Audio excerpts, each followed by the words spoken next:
Hello, welcome to Insert Disc podcast with Rob and Aaron, your semi-weekly music review discussion conversation about good music, bad music, and everything.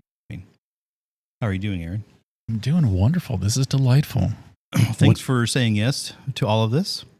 I have absolutely nothing else going on in my life right now, and I miss hanging out with you, so this checks 2 boxes. 2 boxes checked. Bing, bing.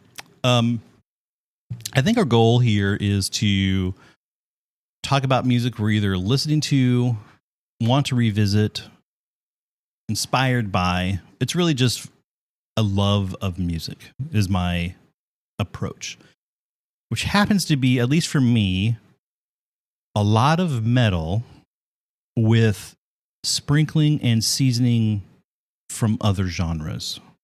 Absolutely. Really nothing off the table. I try not to have like things I won't listen to, but for the most part, I'll give something a shot. And obviously, I have preconceived notions of what I'm going to like or not like. I can almost guarantee that I'm not going to like the majority of Drake tracks, as an example.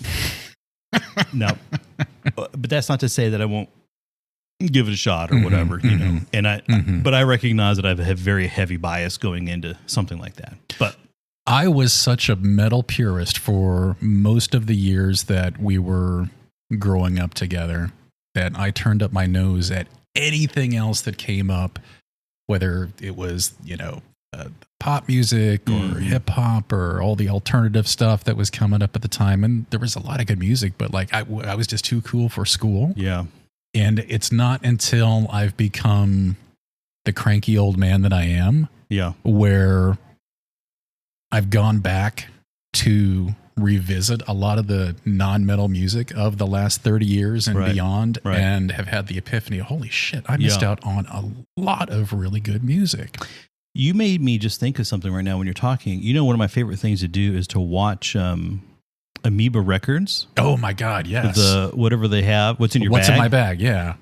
I listen to every recommendation that someone says to me. And the funny thing is, or the wonderful thing is, I almost never know these people's, recommendations. Like it's this really obscure track from the 70s in some other country. And I'm like, what is that? Afro and I have jazz, found some great, electric synth. Yes. Tangerine Dream. Yes. Yeah. Like all of, same. Like I'll just binge that on a Sunday afternoon and just take copious notes of, I got to look this up. I got to look this up. I got to look this up. And the funny thing is, I would have to admit that I don't repeatedly find something where I'm like, oh, that's now in new, it's in rotation heavily. But for the time that I spend looking, I enjoy that time. You know what I mean? Like, oh, here's this introduction. I listen to it for a little bit and go, I'm so glad to have heard that. I'm going to go back to Carcass. Well, whatever. For me, it's the exploration of something new. Like I admittedly don't listen to a lot of new metal music, unless it's from the artists that I know, love, and trust, because a lot of it is so just derivative of what we cut our teeth on. But listening to some obscure Kraftwerk, 12-inch single that they put on there, and it's like that opens. It's a new addition to the Cerebral library that wasn't there before, and that's exciting. Just that this is new, and then just through the exploration, especially, good Lord, especially. I grew up on the Florida education system, kids. Especially with the advent of streaming and all the recommended artists, and you might like this. That has just opened copious doors to other artists where that looks cool. What does that sound like? And then you go down this rabbit hole, and eventually you might find something that you had no idea, that maybe completely unrelated to that Kraftwerk 12-inch, but brought you to somewhere that's like, this is now going to be my listening fuel for the next week. So I've got a small story about Kraftwerk. It's not really Kraftwerk, but it reminds me of the Blood Incantation The blood incantation. The ambient record? Yes. So, which is the only blood incantation record that I can stomach. Oh, really? Yeah. I like them, but I want to like them. So I saw their first album with the alien dude on the thing. I don't know what it's called. And I listened History to of the Human Race. Yes. And I liked it. Like, that's good. It's fine. It's fine. No problem there. And so the ambient one comes out, and I'm like, I was driving with my son. Oh, Ethan, here's this new blood incantation. And I subject him to all my stuff, you know. So I put it on. It's like Time Warp. I don't know what it's called. Something like that. And it's this ambient music. We're listening to a good 45 seconds. Minute rolls through. And I'm like, it's a long intro. He's like, yeah, Dad, it's a long intro. So I'm like, let me skip forward. Yeah. And I think, so I scoot, like 5 minutes in, ambient stuff. And I'm like, God, man, okay. It's a song. The song is the intro. The first song is intro. I got it. Next track, ambient. I'm like, what is this? And then I'm like, skip it, track. It's all ambient. I'm like, oh my God, this entire album is this? What is, like, I had no idea. So then I saw their Amoeba record, and then they, I guess, are very heavily into it. I imagine, and I, don't put words in my mouth, but I imagine there's drugs involved to listen to that. It helps. I'm sure it helps. I'm sure the music opens up. If you're on psychedelics or something, like, it's a very different experience. But as a average listener, it was a little bit of a snooze fest for me personally. And I did like their new album. Anyway, so that has nothing to do with Kraftwerk, in specific, but generically it made me think of that. I think there was a Kraftwerk mentioned somewhere in that. Where's my what's in my bag? I think segment, there was. So I think there was. It all ties together. But okay, so our shared history, Aaron, is we grew up in Central Florida in the 90s. We met at high school. And Go Greyhounds. Go Greyhounds. My kids went to Lyman, and consequently, as an adult with parents at Lyman, I was more at Lyman with them than I was, on my own. You weren't the best student. No. I mean, I was. You graduated. Well, I graduated. You've built a life. I have. Thank you very much. Go Greyhounds. And so we were just talking before we started hitting record, and we can't pinpoint when we first met, but I can pinpoint those key frames of memories that we were talking about, where we were in French class, and it was because I was too late to sign up for classes, so Spanish was full, right? So I got French class. Did you do the full sophomore year there, or did you come in midstream? No, because I my first year was in Missouri, and then we moved down here. We moved down here for family reasons, and then so freshman was in Missouri, whatever comes after freshman, sophomore, junior, senior, Lyman. But it was in that French class that I remember sitting next to you, and you would get better grades than me, and our desks were positioned in such a way that, right underneath your armpit, I could see what you were writing, because you had excellent penmanship at the time. I don't know if you remember that. And you did pretty good. And my translation of what you wrote, I got passing grades. We're talking C's and D's, and I'll take it.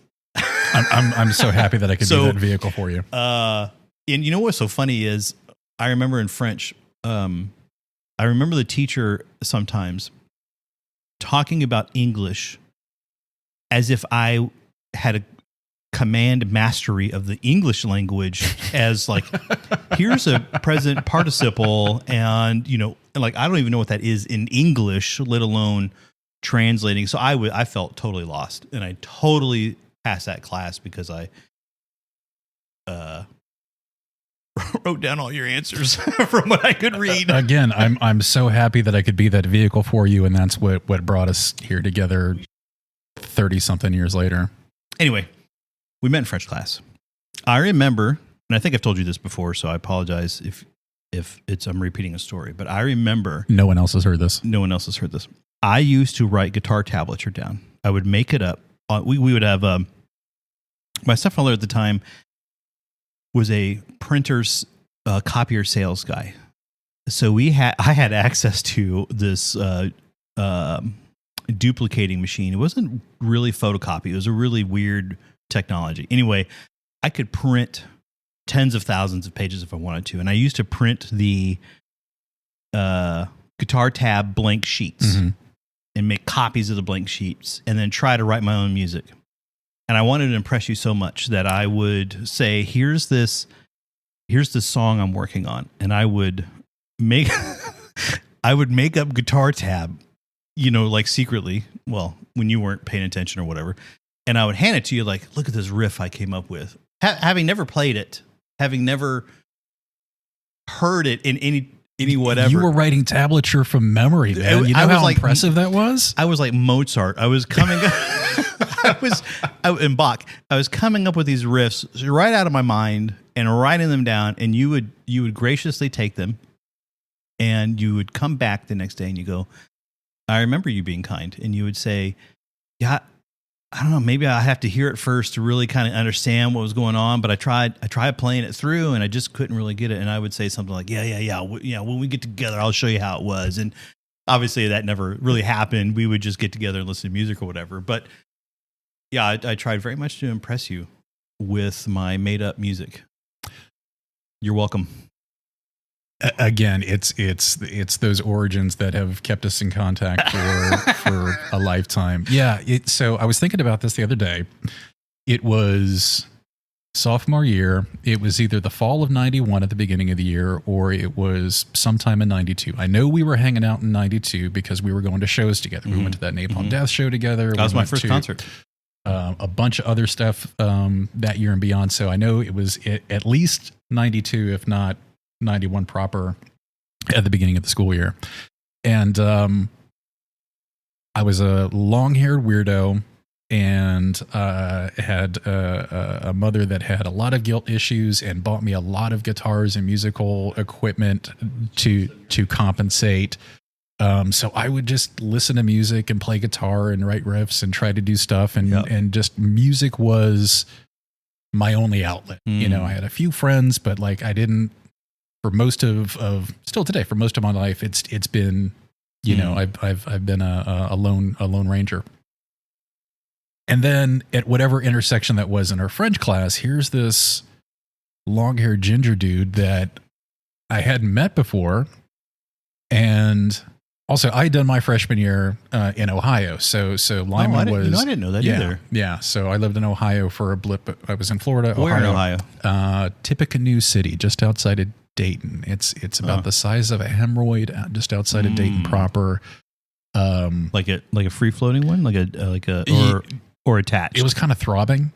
Pulsating? Pulsating. Got it. Yeah. And it was the kind of environment where full of pain. I was the one long-haired dude. And my only friend in Tippecanoe City was this Native American kid, Mitch, who was the only brown kid in the school. And I can vividly remember the school administrators being just so, proud that they had a brown kid in the school. We're now multiracial because that whole community was Congratulations. You done it. You fixed racism. Thanks, Mitch. Yeah. So in that little, suburb of Midwestern racism, I gravitated towards the only other outcast, and we became fast friends and found some other kids, and our bond was music, and then moved back to Florida, and it was just me, and had parents. So did you listen to what at the time? At that time, I was, that was 89, 90. So I was just getting into some of the death metal, but it was Metallica, it was Anthrax, it was Iron Maiden, the thrashy stuff, but I was itching for something heavier. Did you go new wave of British heavy metal first and then thrash? I didn't get to the new age of heavy metal until I was in my 40s. Oh, really? I bypassed that completely. So I knew about it. Like my brother would beat me up to the soundtrack of Peace of Mind and Screaming for Vengeance and Back in Black and all that. So like I knew about those bands, they weren't heavy enough to catch my attention. Really? Yeah. Really? So I kind of leapfrogged. I was hair metal, Guns N' Roses, Metallica changed everything. And then it was, give me more of that. So then it was Anthrax and Testament and King Diamond and speed metal, thrash metal. I recently listened to the first couple of Metallica. Those still hit. Those are good albums. Thanks, Dave Mustaine. Yeah. Right. So true. So not only was I a long-haired weirdo, but I had these very finite musical tastes because I couldn't, like, I was the only one that I knew that was listening to, maybe a couple other people that I talked to every once in a while, but like I was the only one that was listening to, you know, called underground metal for the sake of a better word. And then here we are in French class, and here's this long-haired ginger that I hadn't met before, and I vividly in your binder, you had a cardboard cutout of back when CDs came in the long box. You had the cover of AC/DC's Razor's Edge. It was a long silver cutout with the AC/DC logo on it, and it was either in the front or the spine of your binder. Oh, like decoration, like in the like in the clear exactly part. And I was like, all right, okay, he's got long hair, he likes AC/DC. All right. Maybe. Okay. And then I don't remember what the other band was, but you had another one somewhere on there that was adorned that. And I was like, okay. I'm trying to think at the time. It probably was Kill 'Em All. It's the only thing I can think, because that was my first CD. It may have been something Metallica, but you had fashioned your binder with accoutrements from CD long boxes. May they rest in peace. And I was like, okay, this dude's cool. He can, okay. So then on my binders, like I would try to get your attention by drawing logos. We're courting each other. We're courting each other is what we're doing. You're writing, and I'm like writing logos of, okay, maybe he likes Testament, or like, let me draw this Anthrax A really big and see if he bites it. And then at some point, like you just turned to me and said, hey, do you like that band? I'm like, I don't even remember do you like that band? I like that. Okay. You want to be best friends? Yeah. Okay, cool. And then, 35 years later, is such here a funny we are. note that cracks me up. We found each other at that time, kind of ducks out of water. And, just you were an aspiring musician. You had this broad depth of music. I was an aspiring musician and had, this other catalog. And together it was like the peanut butter and chocolate where we just kind of complemented our listening experiences, and you would happily shit over stuff that I would, put in front of you and vice versa. But do you remember one that I didn't like that you really liked? I always tried to get you to listen to King Diamond because I was like, I still hate King Diamond. I had a real hard on for King Diamond at that time. And you were like, he reminds me of Rob Halford. I don't like it. Which is so weird because I kind of like Rob Halford, but there's something about we even saw him, didn't we? We did. Yeah. We took that road trip to Tampa in 93. Yeah. Which that's a story. Because Cathedral was supposed to open. Is that why we went? Yeah. That's why you went. That's why I went. Yeah. So my first ticketed concert. Now I grew up in Missouri, and my family has bluegrass band, and I actually have a vinyl record from my family's bluegrass. Get out! I do, and that's going to be one of my. That should be our intro. It should be. I'll show it to you when we're done. But so we would, I would hear music in the barns, bluegrass music in the barns, run around in the fields in Missouri. Like that was a thing growing up. The first ticketed concert I ever went to of anything that wasn't my family, like straight farm boy out of rural Missouri to the metropolitan of Orlando, was the Campaign for Musical Destruction. With Brutal Truth, Cathedral, Carcass, and Napalm Death. And that, I think that is what took me from thrash. Because up until that point, I was definitely Metallica, Megadeth, Death Angel, the Bay Area thrash stuff. I don't know how I got my hand on it. Even Gwar and other stuff, I would have, Slayer, obviously. I would have, like, I had those in lock. But I had never been audibly pummeled in the face as that show. And I remember leaving euphoric. And I don't know if we were in the pit at the time, but we would go to that venue often. And I have a memory of The being, visage. yes, yep, of being at that place and shoving so much in the pit. Mm-hmm. At the end of the show, I could not raise my arms. It was a workout, yeah. And I mean, that's when we were. So I had been to a few shows before that. My first ticketed show was seeing Ronnie James Dio, may he rest in peace. Oh my God. Back in middle of nowhere, Ohio. I went with my dad because That sounds amazing. too young to go by myself. And trying to talk to the other long hairs in the Hera Arena while Ronnie James Dio was playing, and my dad is sitting next to me in an Oxford and khakis because he had just gotten off work. In Florida, Central Florida used to have, back in the day, kids, like a real burgeoning underground scene. Like we had Florida Metal Fest, and like there was first show there was like Nuclear Assault and Monstrosity, Jenna Torturers. Jenna Torturers wasn't at that show, but they were the big band of the scene at the time. Yep. And a lot of Ripping Corpse, a bunch of bands that no longer exist. And then there was a show with Deicide and Entombed when they had just got back together with LG and Exhorder and a bunch of other bands. But like that Campaign for Musical Structure show was like the first like full A-list national tour of extreme metal, and I was violently into all of those bands at the time, and that just kind of became our thing. Like we would show up to shows hours early, because we wanted to get a good spot in the venue for some reason, which didn't matter at any point, and get our stuff autographed by the bands that came in. And we got their autographs. We did. I still have those on my cassettes. I wish I did. And I can vividly remember Lee from Cathedral being visibly irritated at us asking for an autograph. Danny Herrera from Napalm Death being visibly irritated. That's with so funny. Mitch Harris from Napalm Death saying, "Please let me put down my food and I'll come back and sign whatever you want." And we were just the punishers at the time, just the squad of long hair kids that were just like, there wasn't many around at that with us. Yeah. I mean, we maybe five more, five other kids with us. That's gracious, yeah.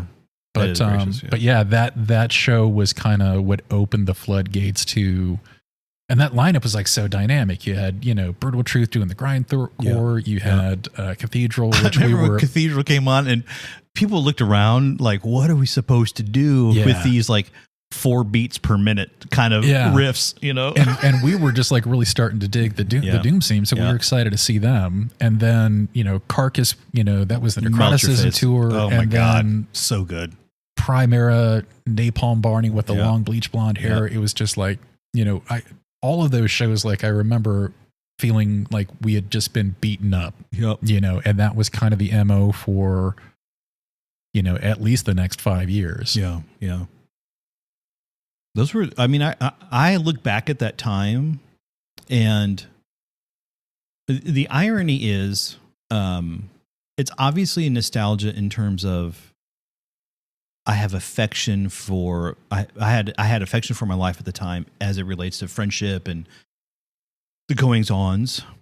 But as I'm older and I listen to the music and I think about the music critically, I still think that a lot of that is excellent musicianship as it relates to, it's smart.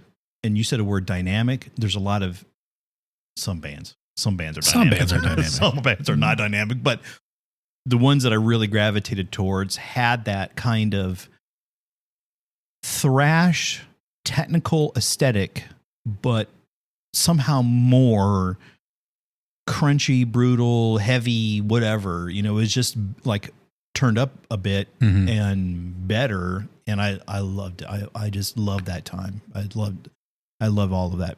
I reflect on that period a lot, just because like it's still very much imprinted in my DNA and drives a lot of my life choices and my listening choices. But you think about those artists, and like Carcass, when we went to go see them in 1992, they weren't much older than us at that point, but they were like God status. Like they were still young music fans themselves. Like they were just coming off Symphonies of Sickness, which was a completely different record, and then had put out Necroticism, which was, blended all those things you were just talking about. but like they were maybe, 4 or 5 years older than us. Yeah, maybe it wasn't like they were elder statesmen at that point. But think back to all of the records, how spoiled and privileged we were to see all that firsthand. That period from like 89 to 93, just that 4-year window. It was magical. All the bands that kind of crested and hit their stride. You had Napalm Death, Carcass, Death, Morbid Angel, Deicide, Sepultura, all the stuff in Florida, Entombed, all the stuff that was happening in Sweden with the Swedish scene, all the stuff that was happening with the Scandinavian black metal scene, all the stuff that was happening in the Doom scene, all the churches that were being burned, all the churches that were being burned. But at the same time, you had Paradise Lost, and Cathedral, and Dying Bride, and Anathema, and Typo Negative, and all these other bands that, as you went layers and layers deeper, you got to like the next tier down.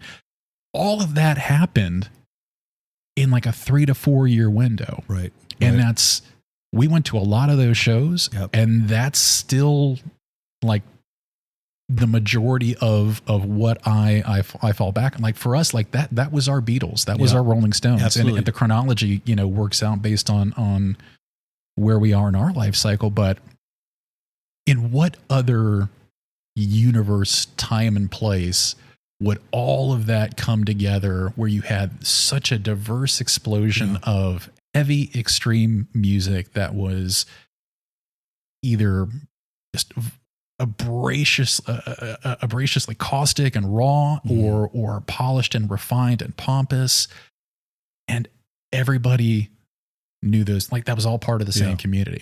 That's just a moment in time that I don't want to crap on the new generation scene, but that's just a moment in time where it's like it's unlikely that homogenization of different sounds is ever going to happen again. I think I agree in terms of it being a lightning in the bottle moment from a history perspective, in as much as the face of music has changed in the way that we consume music, right? With the kids, I say the kids. That came out of me so natural, as if like I'm these kids. We're going to be 50 next year, man. I know. We're going to be a half a century. They're kids. Right, they're kids. Okay, they're kids. The ability to stream anything at any point, and then that mixture between where does music live in their psyche. So for me, it was front and center. It was prime real estate. I would come home, and instead of doing other things that were quote unquote fun, I would intentionally put in albums in my, and I still have the 5-disc CD changer. And that for the next 5 hours, that's what I did. I would listen to those things on purpose and nothing else, And you'd look at the liner notes and you'd read the lyrics and you'd see who's who and all that stuff. And I don't know that we have that kind of relationship with music for the last 10, 15 years. We don't. So it's very different. I would even say, as a juxtaposition to the idea of agreeing with you, in a weird way, in talking to my kids, one of them at least, 2 of them, there's like a microcosm of these communities. Like they come to me with music. It isn't, nobody's listening to radio. Like, so it's not on the radio. It's not even like TikTok music or anything like that. It's literally these really bizarre, obscure indie things. I can barely listen to it. It's so, I don't want to name drop because I will. It'll be a record that we talk about at some point. Okay. I'm going to punish you with it. So I'm not going to, I'm not going to spoil it, but I'm going to give it to you one of these days to review. It took effort to get through it. But anyway, my point is that he loves it. Him and his little group of friends loved it. And he went to go see them somewhere near where Visage was. And I took him and I dropped him off with his friends. And he told me the story and he showed me the pictures. And That's awesome. It was 13 people. You know what I mean? And he said that they slam dance or whatever word he said. It was something like that. Awesome. And I remember thinking, oh my God, he's having a very similar experience like me. Now, That's very different, awesome. right? The music was different, but it was that same. So I'm on the fence. Like the amount of, we definitely had a lightning bottle, lightning in a bottle. but there's also all this weird stuff that's out there if you go looking for it and find it. Like the curation is what's changed, I think. Yeah. It's like I can vividly remember, like this is all pre-internet, we grew up, and I can vividly remember, like we talking about liner notes, those don't exist anymore unless you go buy the physical product. And the physical product is often a chore to acquire because it's produced in limited quantities and there's not many places to go actually find that. But scouring the liner notes, because there would be the thank yous at the end of the CD case, and like they would thank all these bands and thanks for the support and the tour and the it's like, okay, I know that one, I know that one, I know that one, I know that one, I don't know that one, let's put that aside. I know that one. Okay, I think I've heard of them. Let's put that. And like I would walk away, any album that I bought, I would walk away with a hit list of bands that I needed to track down and see if what it was all about. Looking through the back of Metal Maniacs magazine, where like you could find pen pals or like demos. Like I made some contacts through that. Fucking pen pals. Pen pals. Angie in Parma, Ohio. Oh my God! Sent me the first Embalmer demo tape, which I still have. That's nuts. Embalmer, which would go on to be a footnote of a footnote in the Midwest death metal scene. They're still kicking around, but that's how I found out about Cathedral, because one of the first advertisers was the In Memoriam demo. Yeah, they were circulating that, and like the whole thing, it was Lee from Napalm Death. And I was like, Lee for Napalm Death, I'm sure that's heavy and fast as shit, right? So wrong. Like we'll do a whole episode on that one day, but like you had to work, right? And then like inevitably you'd walk into a record store with $10 in your pocket and I've got all this, but is it from Earache, Roadrunner, Nuclear Blast, or Century Media? Okay, they're usually pretty good. And you'd walk away with something. So At the Gates, that's how I found At the Gates, because it's a band I've never listened to. There's mixed results. There's a lot of good. There's a lot of okay, but like during their prime, they had a violin player at the time for that first record. That's and, cool. And that was like, okay, so it's on Peaceville Records and they've got a violin player. This looks pretty rad. So it was that Swedish, pre Arch Enemy Soilwork kind of thing, kind of early of that. But like you didn't have thousands of bands or relations at your fingertips. So finding that music created that ownership. Like it felt more of a journey, more of a personal experience, where now it's just more kind of transactional. Yeah. And I know I sound like the old man that's like, oh, well, it was better back in the old day, but it is. It's like just the fact that it takes so much work to hold. I was looking to get a CD copy of the new Witchcraft album. And it's only available through Bandcamp, only available through the label that's selling it. And it's like $30 for a CD. And it's like, I want this because I want to support the band and I want to see the artwork like in my hands, but I don't know if I want to pay $30 before shipping fees from Germany or wherever it's coming from to do that. They're on Heavy Psych on that album, right? They are, yeah. I'm surprised it's that expensive. It is. Yeah, that's right. That's nuts. It's probably as expensive or more expensive than the vinyl product because that's really their bread and butter. Yeah. They do CDs and smaller production than the vinyl. But like, it's encouraging whenever, I have a friend out in the Pacific Northwest and her son is 19 now, maybe 18, 19, and has just started going to shows in the last couple of years. And he's really into like the new hardcore scene, the karate and football posturing and stuff like that. And she'll send me, flyers for the show. He says, he wants to go to the show. Do you know any of these bands? Is it safe for him to go there? I was like, I don't know any of these bands. I'll listen to, again, the beauty of music in 2025. I can go check out a few of these bands and kind of get a sense for and that is awesome. That is awesome. Like for every put, there's a take. I was like, well, I don't know these bands. I know the kind of scene that they're in. It's going to be rowdy. There's going to be limbs flying, but he's going to have an amazing time. You need to let him go to that show. Yeah. So let him get bruised a little bit. Let him get bruised. Like he needs the experience. He's going to have a great fucking time. Yeah. So like it's like you said, it's in smaller pockets. Yeah. It's these new kind of tangents of music where the kids are finding their community, but it's just Time changes, man. It is. It's different. So I think we should transition to our reviews. And I have a story, and you reminded me of it when you just mentioned the inability to find a Witchcraft in physical media. So I messaged you last week or something, and I said, I want to review the new Inhuman Condition and Messa. Messa. And I listened to Inhuman Condition, Mind Trap, I believe is the name of the album, and loved it. It's great. It's a great album. It's a fantastic album. The Dress. Oh my God. That track. No, not Messa. Oh, Inhuman Condition. Inhuman Condition. Sorry. Yeah, you're jumping the gun. Because sorry. The Dress is a great track. I didn't like the new Inhuman Condition. You didn't really like it? No. So, okay. We'll talk about that. Okay. So I'm listening to Inhuman Condition, and I'm, so every time for all of these records, by the way, here's what I went through in order to quote unquote review. I listen to it in the car when I'm driving about, which is admittedly not often because I don't leave the house.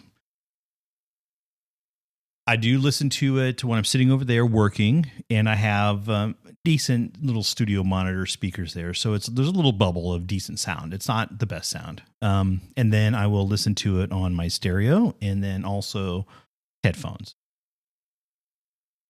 Organically, not like meticulously. Okay. Mm-hmm. So I did give each of these albums that we're going to talk about today at least 3 to 4 full listens. And I listened to Inhuman Condition, and I wanted to be able to have the physical copy so that I can also talk about the liner notes or whatever is interesting in there. So I listened to it. I'm like, it's really good. It's really good. I like it. I'm enjoying it.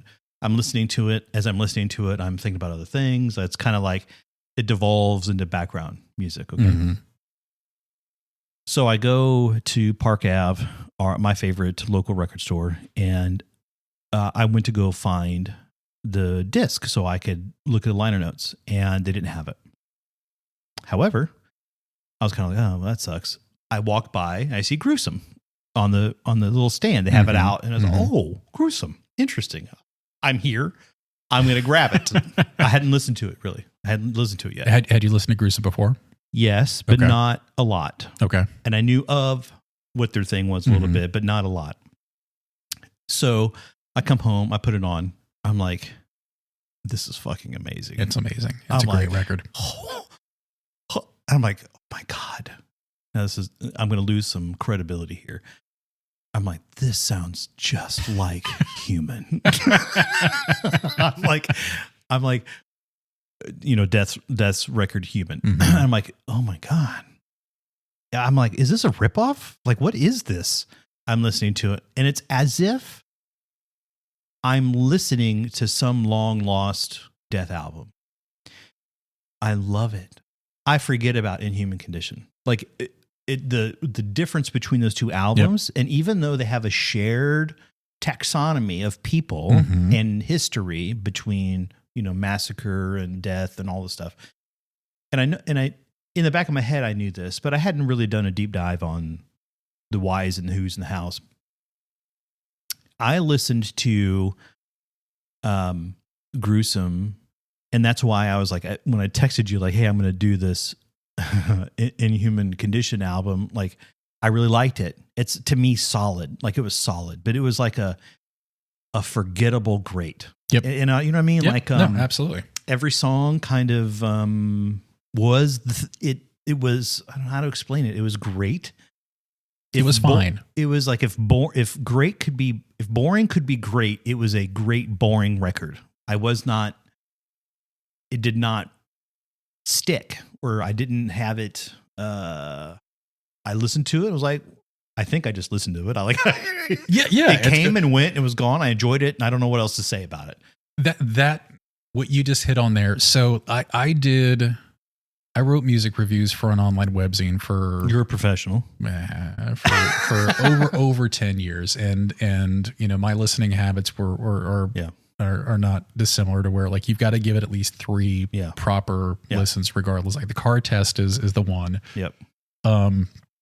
But through all of that, whether it was good, great, fine, terrible, like if it didn't leave you feeling something at the end of it, what's the point? Right. It's like I listened to I've listened to hundreds of records from from major and independent bands both that were fine. They were good. There wasn't anything disserviceable about it. It's good. It's a good record. You know, spend your $10, buy a t-shirt, support the band. It's fine. You're going to like it.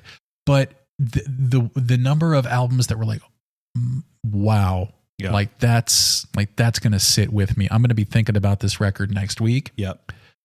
Fewer and further between. So like when you have those experiences, it's a good shock to the system of just how important music still is to us. And that the level of participation, the level of creativity that you get with the Gruesome versus Inhuman Condition, and they're both very different animals. It's like, okay, like this bar is still achievable. What's your favorite Death record? Going into it is Human. Okay. Human. And that explains a lot. We're going to talk about that. Okay. So here's the thing. I do want to give one good thing that I came away with Inhuman Condition, that album. Their guitar tone / production is chef's kiss to me. I'm going to play it just an opening. I think it's the opening. The Inhuman Condition album, Mind Trap. Oh, I do want to mention something else. They have I do want to talk about lyrics too. There's a great line. Most of these lyrics I can give or take the horror campy crap. I don't really care. But there's a line in this, I think it's in this song, that cracks me up so much. Oh, there's music still playing. Let me turn this off. And then, okay, so here is Severely Lifeless, the opening track.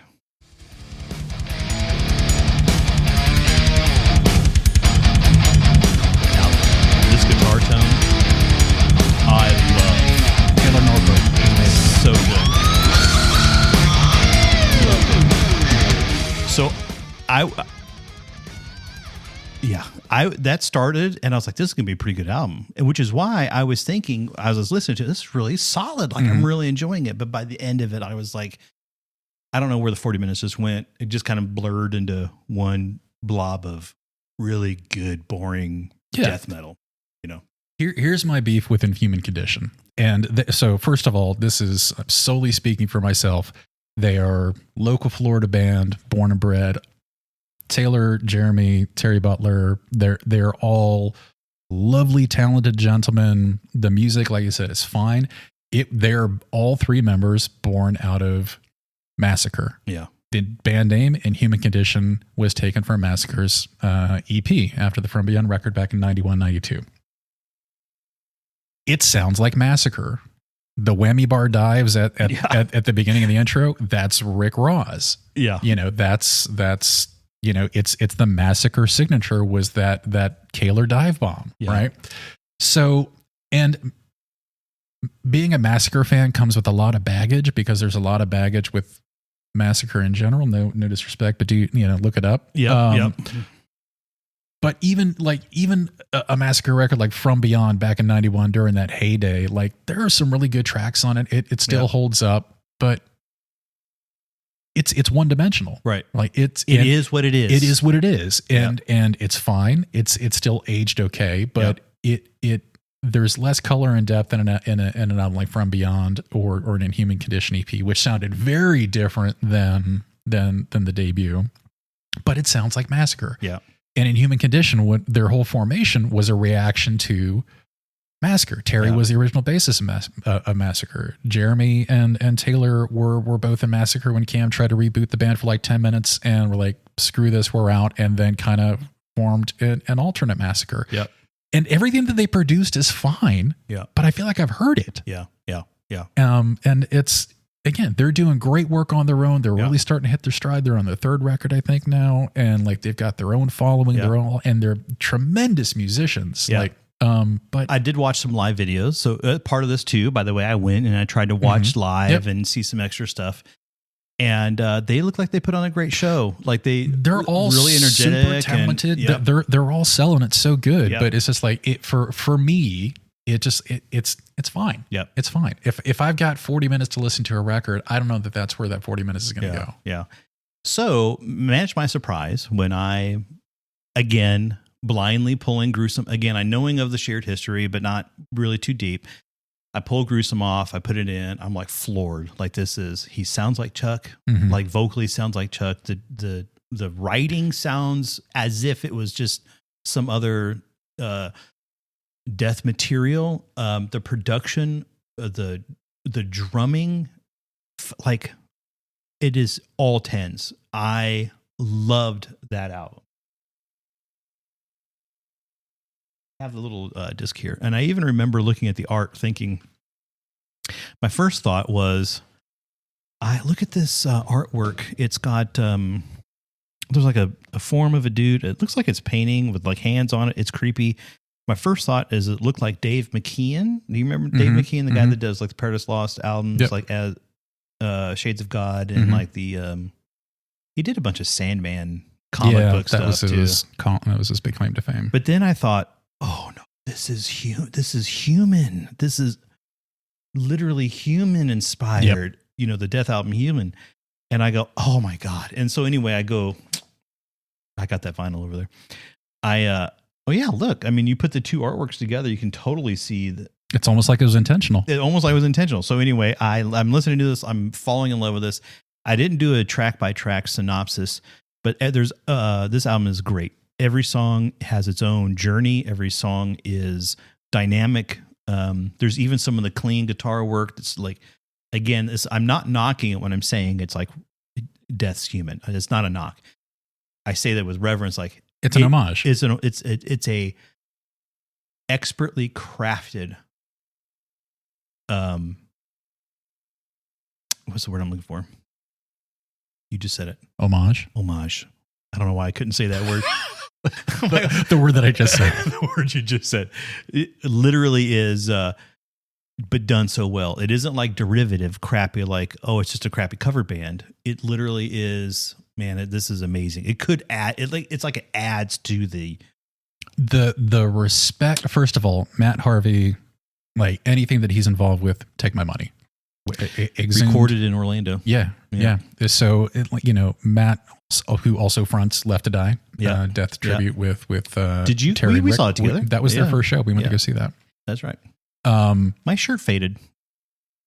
What are you gonna do? Like literally, like the screen printing just fell off, and I was like, "Damn it, I love that shirt."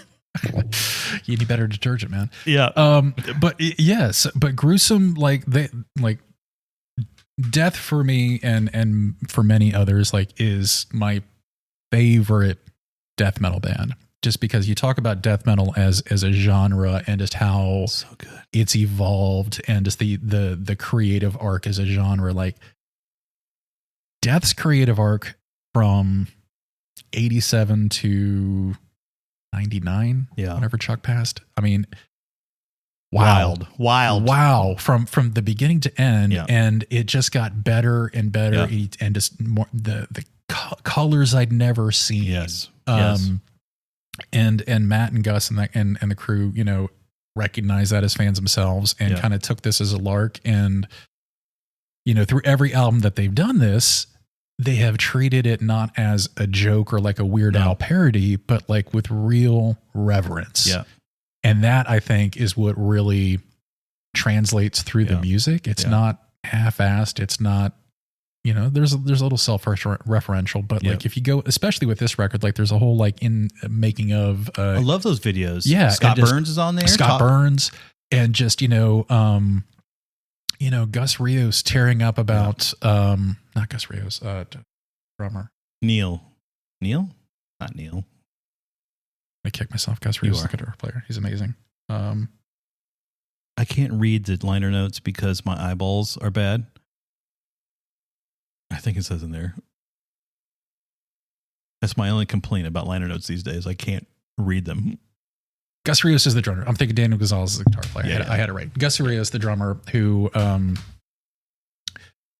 my God, just him tearing up at because Sean Reinert recently passed a few years ago, was supposed to be that whole record was like pre-pandemic, right? That record's origin. And Sean Reinert was supposed to be a part of that, either just from a production standpoint or just from a cheerleader standpoint. But like Sean's drum sound on the Human record was such the first things you hear on Human is Sean's double bass starting to come up through as the faders rise. Yeah.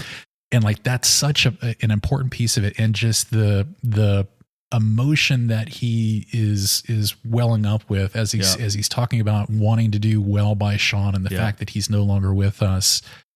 Like Sean's estate gives him the snare from Cynic.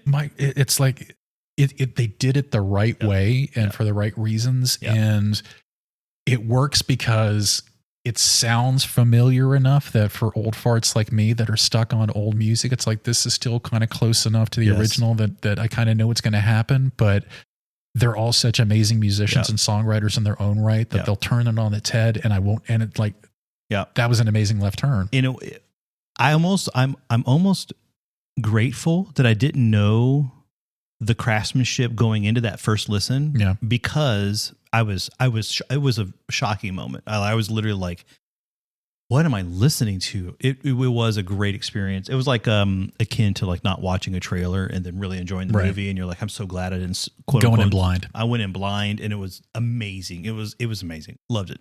Anyway, that's my little story review of Inhuman Condition and Gruesome's new record. And what is this? Silent Echoes. Obviously I recommend it.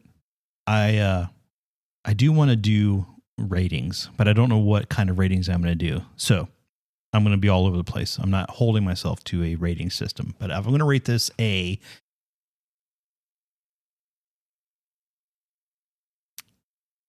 8.5 out of 10. That's very specific. And I don't think I want to hold 9s and 10s to like lifetime discs, you know, like this is the top 5. I want my top 5 to be the 10s, you know, and the top 10 to be the 9s or whatever. But this comes real close to being up there. Now I say that I want to come back to this in a year and see how much I listen to this, because part of the problem with Death is because we did imprint it, right? That imprinting when we were young, that was massive and deep. The truth is, I don't listen to him that much anymore. I really don't listen to Death that much. And this was like a nice, like, oh my God, I should be listening to Death more often. You know what I mean? So that's why I was like, double floored in terms of, oh my God, this is like Death. This is amazing. I forgot what this was like. It rekindles the flame. It does rekindle the flame. So I want to talk just for a minute before we switch gears. So got the reissue, the 2-disc reissue of Human in my hand.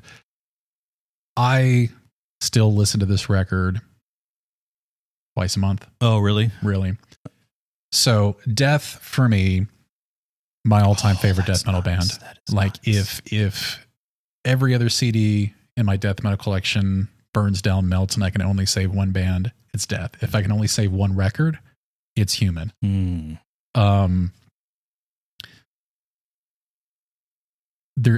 For anybody that hasn't seen it, for anybody, the Death by Metal documentary that came out a few years ago, you can find it streaming some places. You can get it on DVD. Does a pretty admirable job of telling the story of Chuck and the band from some of the folks that were there and lived at the time. But the leaps and bounds that creatively, like Chuck didn't have any formal training as a musician. It was just what he was doing in his garage. He started Mantis in the mid 80s. He had those staff and he would write and make up things, and then they worked. Yeah. So he much like I tried to do, did not work. Well, you know, you win some, you lose some. But you know, he started Mantis in the mid 80s with Cam from who went on to go for Massacre, and then Death became a thing. And Scream Bloody Gore comes out in 87. Very raw, visceral, retro, we would call it now, death metal, but still kind of technically proficient. Some of the playing was sloppy. I don't listen to that too often. I go back to it because it's not my least favorite death album, but it's not my favorite. The one I go to is spiritual healing all the time. That's my least favorite. Is it really? Really. Shit. Hold that.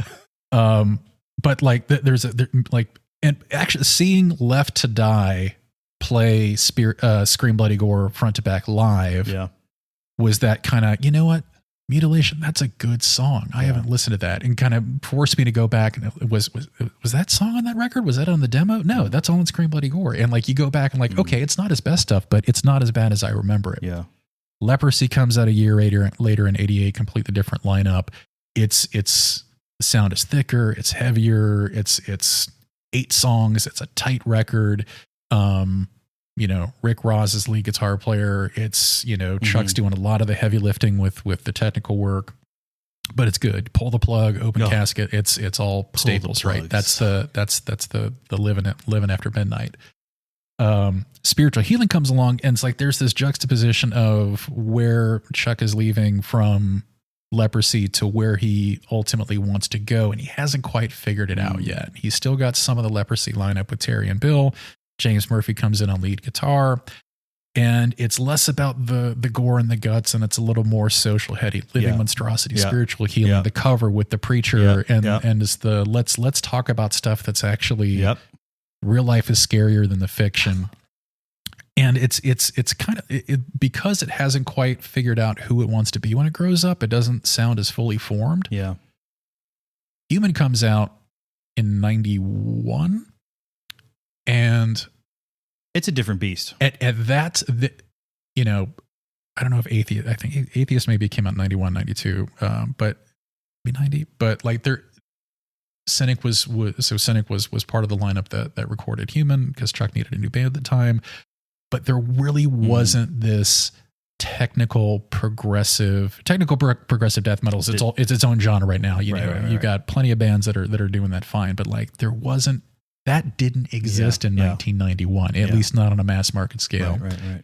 Seeing the cover with, the medical skeletons, the x-rays, it's not ghouls and ghosts. Right. It's okay. It's just very, austere and real.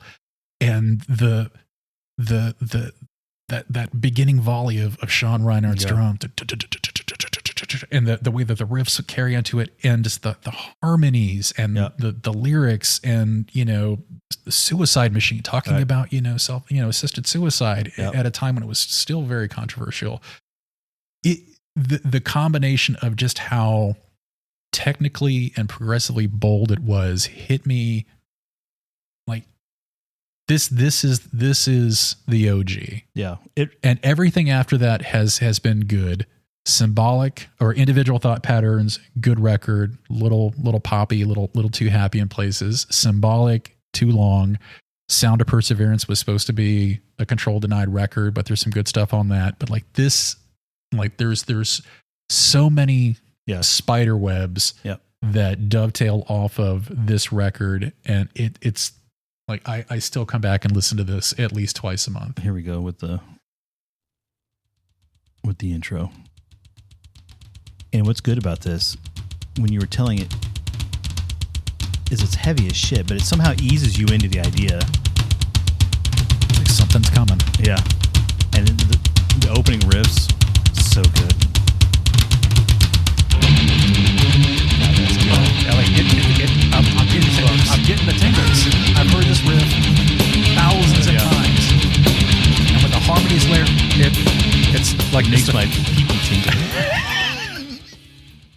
I'm glad something does, my friend. I'm glad something does. And just the last thing I'll say about Human is that when I was thought I was an aspiring guitar player, I took this track to my guitar instructor at the time because I wanted to learn how to play Lack of Comprehension because there was a video for it. He hated you. He hated me. Hated me. I maybe got the main riff, but that was as far as I got into it. But side note, I took when I was taking lessons, I took like 4 lessons, and the guitar teacher said, "Hey, make a cassette tape of all your favorite songs. Just record them on there, and I'll pick one that I think is appropriate to learn as a beginner." Which I thought was actually kind of smart because he wasn't going to bring some stupid exercises I wasn't going to do. Mm-hmm. That he was going to teach me a song I liked. But he picked, I put on their which he picked, was Dio Straight Through the Heart. Oh, that's a good one, huh? That's a good one. I still can't play that riff right, though. Like I said, I bounced the lessons early. Yeah, I think it's an appropriate conversation to start a music review, which I think for us, our shared history is death, not only just in the band, but as a genre. And then obviously we'll go out, like you said, Spiders. We'll go out from there and check out different stuff. The reason I like Spiritual Healing, I think it's the first death record I heard. So that has a lot to do with it as well. Yeah, I think that was my exposure. Yep. So it just, I'll go back to that one more than I will this one, but I that is the better record for sure. And by that, I mean human, because I'm pointing at the physical object and you can't see it. All right. So that being said, review number one. Shifting gears. What do you got for us?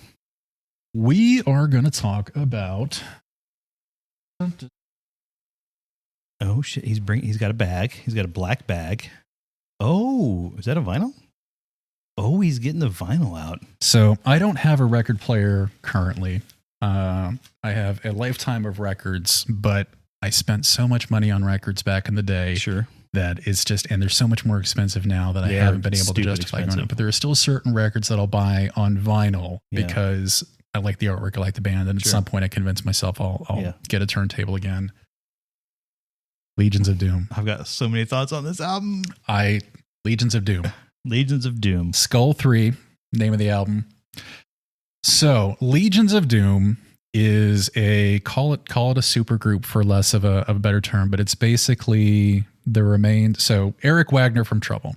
So I am a huge doom metal fan. I listen to doom metal more than I do than death metal at this point. Trouble, one of my favorite doom metal bands of the genre. When we were at Park Ave and you came around the corner, I don't remember what we were doing. We were at Park Ave and you had a stack. You're like, they have every Trouble record made. Hammerheart had just reissued like all the records on deluxe 2-disc, and I was like, oh my god, this is like, I spent like $120 that day. That's so funny. But Trouble, an amazing band that. May I open this? Yes, please. That has its origins in the late 70s, never quite got the commercial recognition that they rightly deserved. Eric Wagner was a troubled soul, eventually had left the band a number of times. Towards 2006, 2007, he left the band for the last time. Started a few other bands, one of which was The Skull, which is named after Trouble record of the same name, The Skull.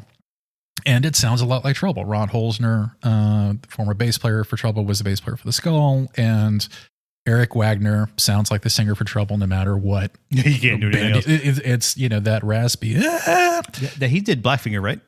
Yeah. And which sounds a lot like Trouble. Eric Wagner passed away. So there were 2 Skull records proper for those who were about to sleep, and Endless Road Turns Dark. Both phenomenal records. Go check them out.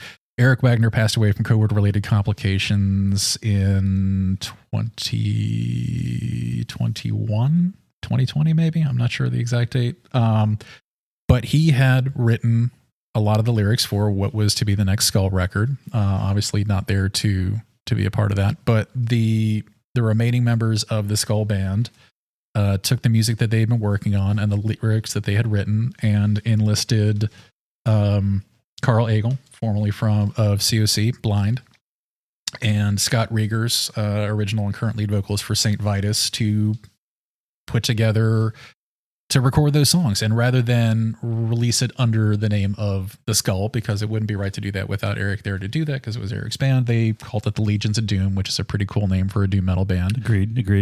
With the album labeled The Skull 3. It's a good record. I have thoughts. It's a good record. It's a good record.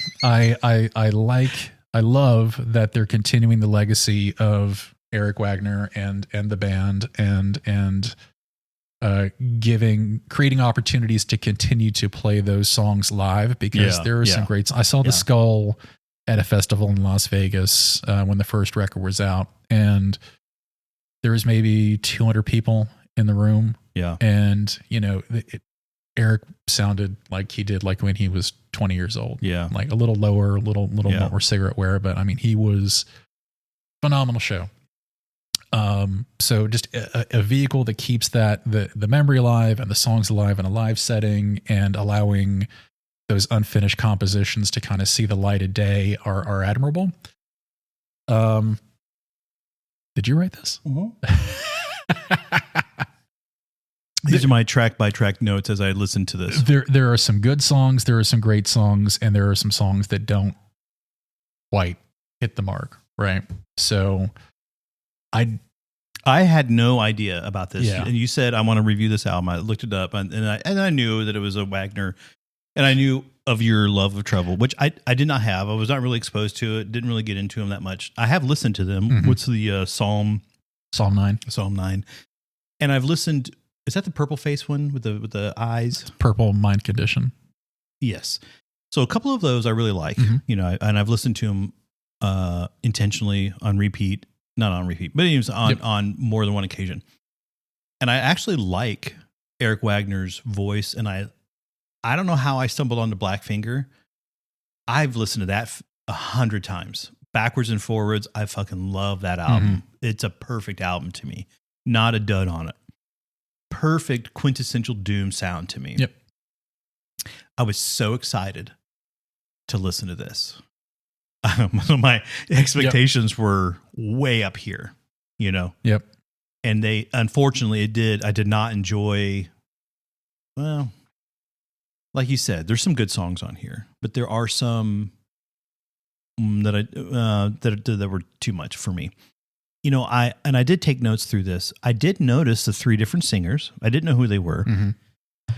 And I called one guy that sounds young. Who's the guy? So the first track is, and what's so nice about the liner notes on that, it actually tells you who's singing on what songs. Yep. So who was the first guy?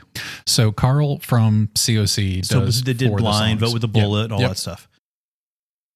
Really? Yeah. He sounded so young to me. So he's really kind of leaned into the doomy elder statesman. I mean, he had a whole career in punk rock, and obviously COC at that point. But his voice has really kind of mellowed. I don't want to say mellowed, but it's gotten smoother. Yeah. Smooth is the right word, I think. So yeah, he does. He's real harsh on the old COC stuff. Yeah, Dance of the Dead. Dance of the Dead. Yeah. So he does 4 of the songs on this record, and he doesn't sound like I remember him, and that's okay. Yeah. That said, it doesn't. I don't. There's something about the way that voice and these songs, it doesn't quite jive, and that's maybe just because I miss Eric Wagner. Yeah. But I keep coming back to this record because I feel like I should like it more than I do. Well, hey, and it may grow on you in new ways. Like when I heard that they were putting this album out there, they were coming together, they had done some shows, and then it was a record. But I was like, I pre-ordered this. I got the 7-inch at home. All good things. It's a good single. I hated the lyrics on this album. Yeah, I didn't really talk about the lyrics on the other one, on Inhuman Condition, or even the Gruesome that much. But I did want to. There was a line in that first song in Inhuman Condition that I tried to pull up. I don't know if I still have. It was so funny to me. You are another layer of slime in the sewer. That one was just I had to make note of that one. That cracked me up. That the rest of them are the campy stuff. But coming back to the lyrics on this particular album, I thought were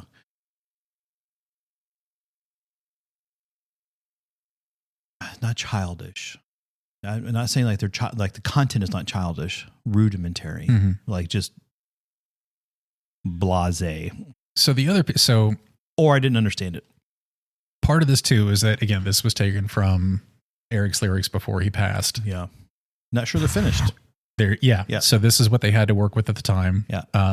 And he may have been going because I noticed he was a composer listed on.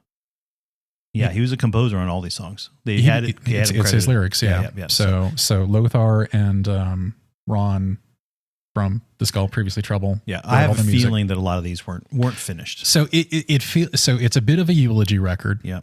But it a little bit of a missed opportunity. Yeah. If nothing else, the song Heaven, which is the acoustic Beatles-esque, Eric's vocals on it. Oh, yeah. Yeah. Interesting. Because I missed that. I picked up the 3 vocalists, but I did not realize it was 7. I thought it was 8, because even on my notes on the 8th song, I had like a 3rd vocalist, but I didn't. So I mixed that up. Interesting, though. But I did notice that. So Carl is the primary vocalist. Scott Riegers from St. Vitus fills in on 3 of the songs. It's an acquired taste. Yeah, not my fave. It's an acquired taste. I am a diehard St. Vitus fan. Can wax ecstatic about all things St. Vitus. Maybe save that for another episode. But it's an acquired taste. Yeah. But again, St. Vitus aren't really touring much anymore. So when they go out and do these shows together, they're keeping the Trouble legacy alive. They're playing some of the St. Vitus songs. They're playing stuff from this record. They're playing stuff from Carl's. They're playing Dance of the Dead. Some of the songs on Blind that COC aren't playing anymore. So it's E for effort. Yeah, well, but there's an appreciation here. There's something other than the music. Yeah. There's the community. There's the zeitgeist of what it is, which I can appreciate. Listening experience, not high on my list. Would I go back to it? Probably not, only because there's so many other good things to listen to from these folks. Yes. So it's definitely more of the experience and what all of the history of the album than the album itself for me. Yeah, I have a couple of notes. Between Darkness and Dawn, I wrote on there, it gave me the butt rock face. So not to be terrible. I had a friend that used to say that there's music that makes you feel like you're, I don't know how to say this right, kind of getting in the rear end. And you make that face like, you're squishing like, yeah. What is that like? Yeah. And you make that face, yeah. So that song made me have the butt rock face. I like that one. I did not like Heaven at all. That song was not appealing to me. So that is, Eric was a tremendous Beatles fan. Yeah. And you can go back through the Trouble catalog and through his different bands and albums, and there's often the Porpoise song on Plastic Green Head. Like there's all these Beatles-esque references throughout his career. Well, this one had it. Trouble. Yeah. Memory's Garden. Yeah. Is basic from Manic Frustration is basically a heavy metal Beatles song, right? So I think, I don't know if this was necessarily intended for this album, or if this was just something that he was working on, because this was the kind of stuff that he would do, but because it had probably his last vocal track, like it felt right to include it here. But again, it's more about the what brought this album to light and what it represents than actual. Yeah. Well, I'm glad you shared the history with it, because I appreciate it more knowing what it is versus listening to it at its face value. So I wasn't like, shitting on it is what it is. Meaning it is, like you said, a eulogy, a respects kind of thing. Cause that song I wrote down, it's like a Led Zeppelin rejection. Like they came up with that. I was like, nah, that's crap. And then it got into literally like what I thought of being very Beatles like. And I was like, whoa. Yeah. No thanks. I'll pass on that one, Not a Beatles fan? Not really. I've tried. I haven't tried. I haven't tried. No shade. I haven't tried. I mean, obviously it's a thing. I would never expect a normal person to embrace death metal, doom metal the way we have, because I don't even know how I did it. Like, I don't know how it happened to me specifically. So when I hear, or when someone's into a particular thing, I'm glad that they enjoy it, but I don't understand how that affinity works. So, I just, enjoy, let people enjoy what they enjoy. Well, it was an interesting listen. There were parts I liked. Like I did write down the 8th track. I love the opening. It was slowish. It felt really good, doomy stuff. But yeah, I definitely probably won't revisit this one. So what would you rate this one? I'd give it a 3 out of 5. 3 out of 5. That's a, you extrapolate, that's a 6 out of 10. Are we stuck on the 10 scale? No, we're not stuck. No, whatever you want to. So your 3 out of 5 is fine. 3 out of 5. You know what? Go stream it. Go check it out. Decide for yourself. Yeah. Would you recommend it? I would. Yeah. I would. In my past life, like I would have to assign a star rating to a record just because that was the way that the framework was set up in the website. But the closing statement would always be stream it, buy it. Yeah. Don't waste your time. Yeah. But 3 to 5. Oh, 6.5 out of 10. It, buy it, don't waste your time. Yeah. Oh, I like that. Was that a you thing or the website? That was you. Yeah. That was the 3 things you said. I like that. So like put your money in, or it's good enough to listen for free, quote unquote, for free. If I loved it, go buy this. Yeah. If I didn't love it, I never shit on a band, but decide for yourself. If I was indifferent, if it was fine, go stream it, go check it out. If you like it, buy a t-shirt. Yeah. Do something to support the band. Yeah. But that's cool. I like that. Okay. Next up, Italian Scarlet Doom, as they say, is Messa. Now, little side note. I don't make a mess of this. Don't make a mess of this. God, that was bad.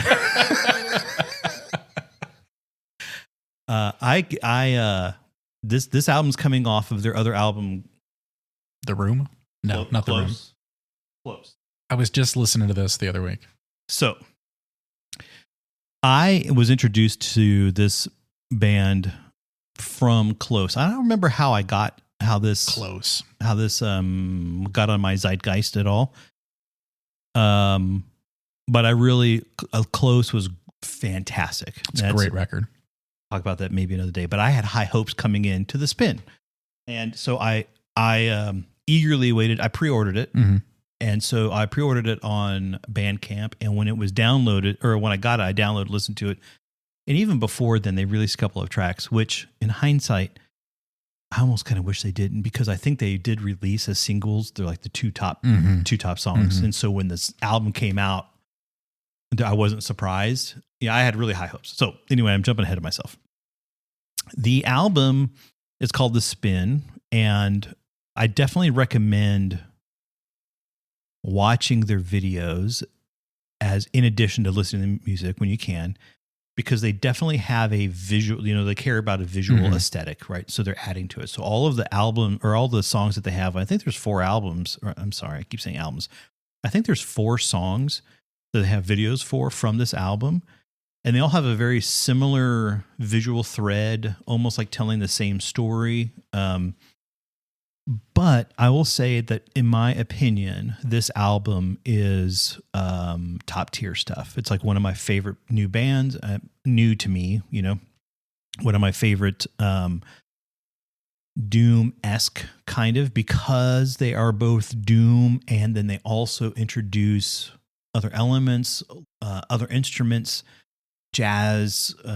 There's jazz chord progressions, trumpets, saxophones, different stuff over the discography. And this one added more synth, which I think was a really cool, like there's a couple of tracks that have some synths in it that is, makes it more interesting. And there are times when it definitely jumps into almost like a Joy Division-esque feel to me. There's like a bass line in one of the songs that feels like Joy Division.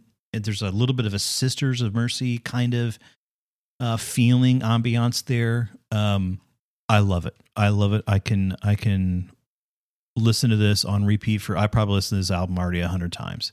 Now, in 2023, I did go see them at Will's Pub, and the volume of their show, their set. Now, I'm not sure if it was Will's Pub. I think it was them, because I was talking to the audio guy. A friend of mine went to go see him as well, and it was so loud. I mean, I cannot tell you that I think it's Marco is the bass player. Yeah, Marco's the bass player. His tone, and so there's a couple of tracks where he has distortion on it, and he plays, I want to say it's an 8-string guitar or an 8-string bass. It looks like a custom job. I've never seen anything like it because it's got tuning pegs on each side, on other end, you know, the neck end and the back end. And anyway, there's times when he's playing and it fills the space, not in a gent kind of way, which is good, of both bass and guitar, which allows Alberto's lead playing, which he's a fantastic lead player, to not sound empty. So they sound so full live. I loved their live set. And I talked to Alberto at the show. Again, not many people at Will's Pub, you know. I don't what an say, amazing venue to see them. I know. So good. So I talked to him for a little bit. I guess it was his first time. I was like, how are you enjoying the States? And he's like, his first time over here. He was such a gracious person. So thankful to have the opportunity to come tour the States. And it was a lot of fun. I bought their shirt. I got all their albums. I bought all their stuff. So I really don't know. I mean, I can go note for note for each one. Oh, I do want to play a couple of the moments because I'll let you speak on this before I play the thing. There are 2 spots in this album that are literally transcendent. And when I mean transcendent, I mean they make me worship a God I either do or don't believe in. Beside the point. I'm saying it gets me to the place of like reverence, like a moment where I'm like, I feel otherworldly. That's deep. It is deep. What do you think so far? It's a fantastic record. Came up on a playlist recommendation when Close was out. It loved that record. Unfortunately, was not able to go to that show as much as I wanted to when they were at Will's. I don't travel much farther than Will's Pub to go to shows these days, and to see a band like that there was like really hit me in the gut. So I'm sorry that I missed that, but at least we had some representation there. But a phenomenal band. And then I heard the singles. I think was At the Races, The Dress, and there was one other, and like each of those were like, this is really fucking good. So good. You know, it's just I have a soft spot for female fronted goth doom bands. I was just going, so I put together a playlist for when I went to vacation early. It was like, it's like 12 hours of doom metal, but there's like a whole subsection in there of just female fronted bands. So Ruby the Hatchet, Messa, Devar, Royal Thunder, Lucifer, This is above and beyond any of that. Yes, and agreed. It's like there's a craftsmanship to the songs that is just like this is their apex. I don't know where they go from here. The production values on the record, like if you're listening to this with a set of headphones or just really loud, like everything comes through the way that it's supposed to. And Sarah's voice is just it's otherworldly, you know. So it's just so fucking sexy. I don't want to interrupt you, but I'm going to, because that was the transcendent moment. So for me on the record, on the track on The Dress, about the minute 30, I'll play it because it's worth listening to. There is this vocal, it goes one and then it goes up and then it goes up again. And the first time I heard that, I was like, I was weak in the knees. That's it. Oh my God. And then when the sax comes in, like in the second half of the song, and just kind of like, everything's okay. Yeah. Everything's okay. We took you to this breathtaking crescendo. But everything's okay. I'm going to scrub this to where I think. We have 2 Messa songs and Freak 'Em Dressed by Beyonce on your playlist. That happens, you know. It happens. I want to say, really? It was this long? Happens right here? Okay, let me see.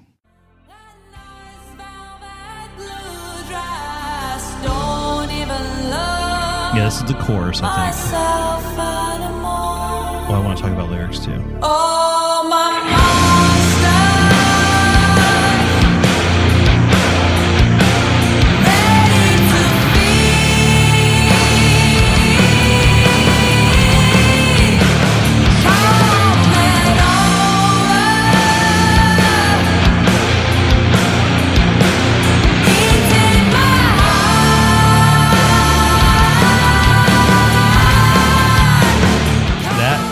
I'm telling you, when I first heard that, gets you in the feels. it gets me in the feels. I can't take it. So good. A+. So, lyrics.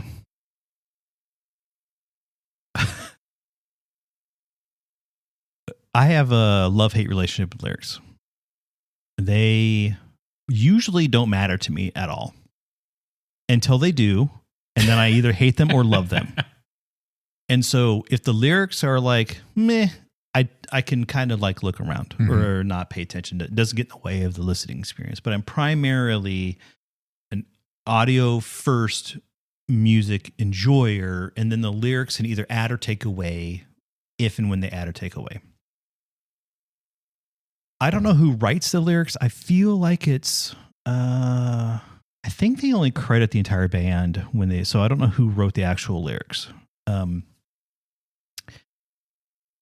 But Messa's lyrics are I get your photo. Yeah, I know.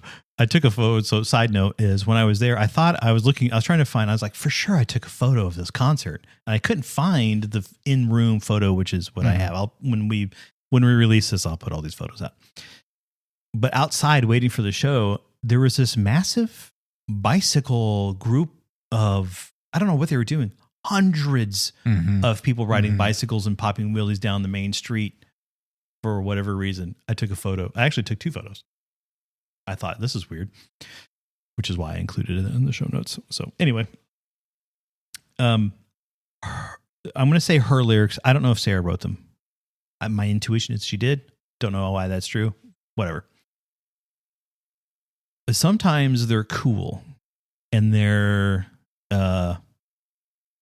mysterious enough to be very interesting to me. All my monsters ready to feed, coming over, eating my heart.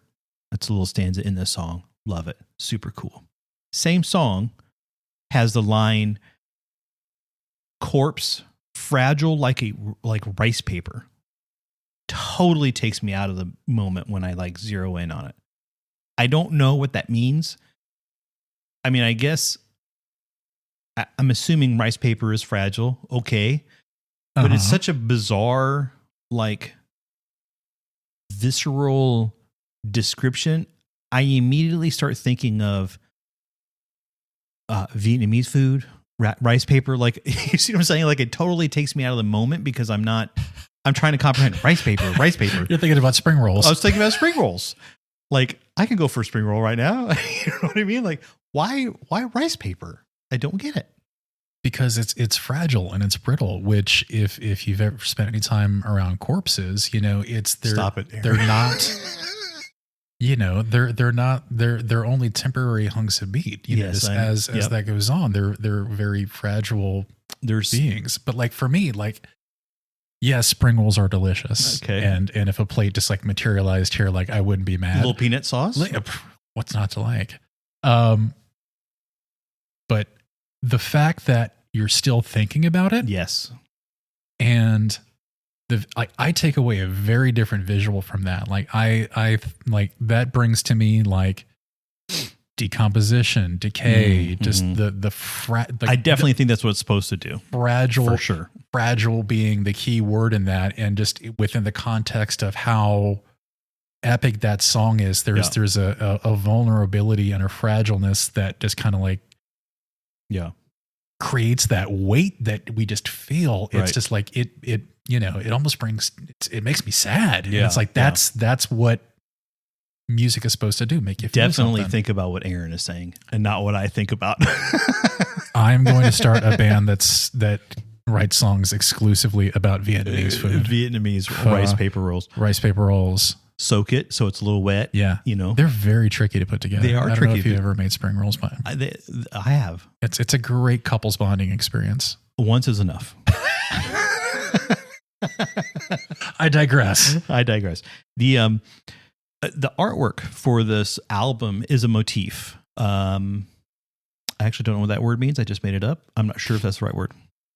It has a theme, and the theme is motorcycles. Okay. The album cover is this Ouroboros, the snake that's eating its own tail. Ouroboros. Correct. And then it's a motorcycle tire around it, kind of cut in half so you can see the snake and the snake head and the tail, you know. And in the liner notes, it says that that's an art piece and that the snake is actually made out of marble and it's actually a motorcycle tire. Now, if you watch some of the videos, they're riding around on motorcycles. If you look inside the liner notes, they have images of them in motorcycles. So they motorcycle a lot. They're Italian. Yeah. It fits. Nothing wrong. I'm just, like appreciating the... Is it specifically motorcycle or like Vespa? No, I think it's motorcycle. Okay. I think it's motorcycle. In fact, if I remember, when they were touring Europe post when we saw them or when I saw them, I was watching them on Instagram and they were riding motorcycles through the European countryside. I don't know if it was for fun, for vacation, for tour or whatever. But it's definitely a thing that they're into, whether it's a hobby or not. A lot of photos, weirdly blurry, kind of like artsy fartsy. I mean, it's a cool vibe, right? I'm not saying anything bad about it. It is just it's a snake and a tire, and it's Italian bikes with Italians riding around. So, I've for as many times as I've listened to this record, this is the first time I've got a physical copy of my own. Like I didn't know anything about the tire or the motif, but I mean, the album's called Spin. You're Right. You're right. So there's something to that. Yep. Yeah. Art's not meant to be explained. I totally agree. First album on Metal Blade Records. I think that's good. I don't think it really matters these days anymore, does it? Like, who gives a shit about the labels? Or maybe, I don't know. Maybe you kind of do. Maybe somebody does. It's great if you want to get a physical copy like you've got into somebody's hands. That's true. But beyond that, it's the Wild West these days. Or I do get the feeling that or maybe they're just distributing. I was going to say they have maybe a wider distribution now that they don't have to, because I think they were on Svart. Yes. Am I saying that right? French label. Svart. Yeah. Svart. Svart. Damn child. If you eat too many spring rolls, you're going to svart. You're going to svart. It does say that tire is 57 by 57 centimeters. I'm an American, so I've got to do some mental gymnastics to make out what that is. 57 centimeters is 57 fingernails. See, this is a centimeter. I was told this as a kid that my pinky nail is a centimeter. 0.394 inches. 394. So for like 4 inches. Call it half an inch if you're round up. 394. 1 centimeter.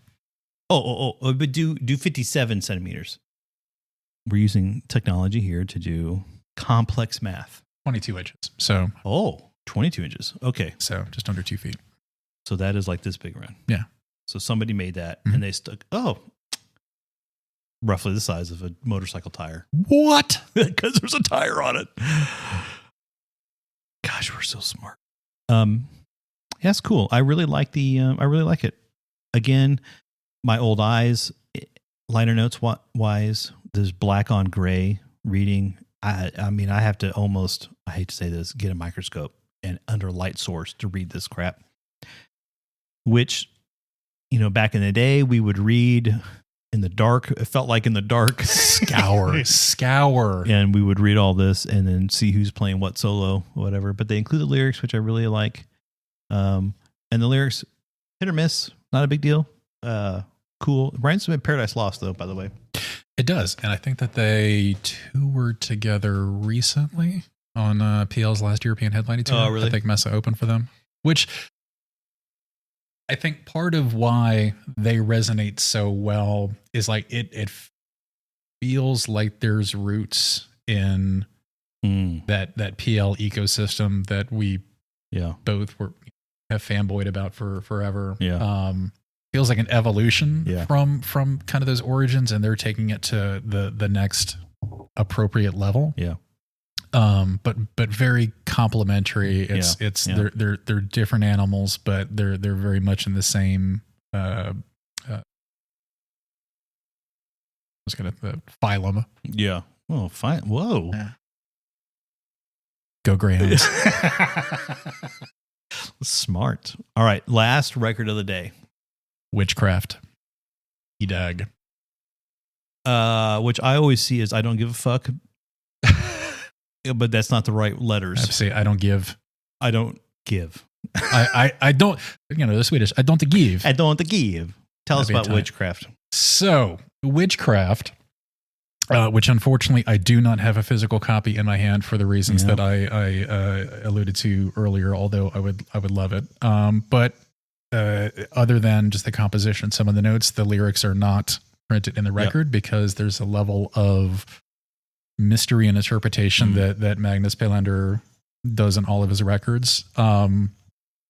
For those not familiar with Witchcraft, they started, their origins were rooted in kind of a pentagram, 70s pentagram, not crazy Coke riddled, Bobby Lee pentagram now today, but that real kind of Sabbathy, Led Zeppelin-y pentagram, and Rocky Erickson kind of psychedelia, which I love Rocky Erickson. Go look him up. We'll do a segment on him too. But it's really kind of this hippie occult rock that kind of bridged its way into metal. The Alchemist was the album that first really kind of clicked it to me. It's very Doorsy. There's a lot of Jim Morrison in the vocals and the melody lines. And then they released a couple records that I were fine. Which I like Nucleus. I have a copy of Nucleus. I've since come back to those and have a new appreciation for it. The predecessor to Idag was an album called Black Metal, which it's not. No, it's a acoustic folk record. Which at the time I was like, no. Having since spent a lot of time with this new record, I have since gone back and revisited, and like much of my older musical prejudices have me a culprit, and I really enjoy that record now for what it is and what he was trying to do at the time. But I'm a big fan of the Heavy Psych Sounds label. I love a lot of the bands that they curate and their comps and their splits. They do grade A work. Just their import prices are killing me. So Witchcraft announced that they were going to release this new record on Heavy Psych Sounds. Cool, I'm in. They released a couple of singles from teasers from the album. So Burning Cross was the first one, English language song to kind of get the North American fans in. Drummer Avis, which Dreams of Ice I think was the second single, and then Spirit was the third single. That song, it's good, breaks me. It's good. If that was the only song on the record, I would tell you go buy it. There is,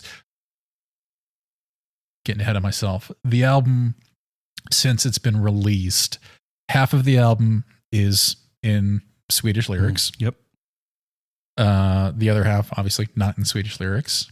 There are no lyrics printed on the album. There's a few songs that you can find translations for, but it's very much just kind of open to interpretation. And that's kind of been the Witchcraft thing. Like, you've really got to focus on the music. You can't be doing your homework or multitasking if you kind of want to really understand what's happening in the songs.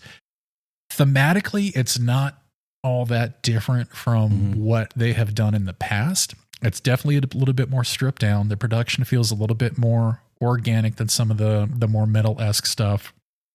Part of that is that, Magnus is playing like a hollow body acoustic electric. It's just really, really emotional. It's a complete record. Like, I don't know that I've sat down and not listened to it front to back.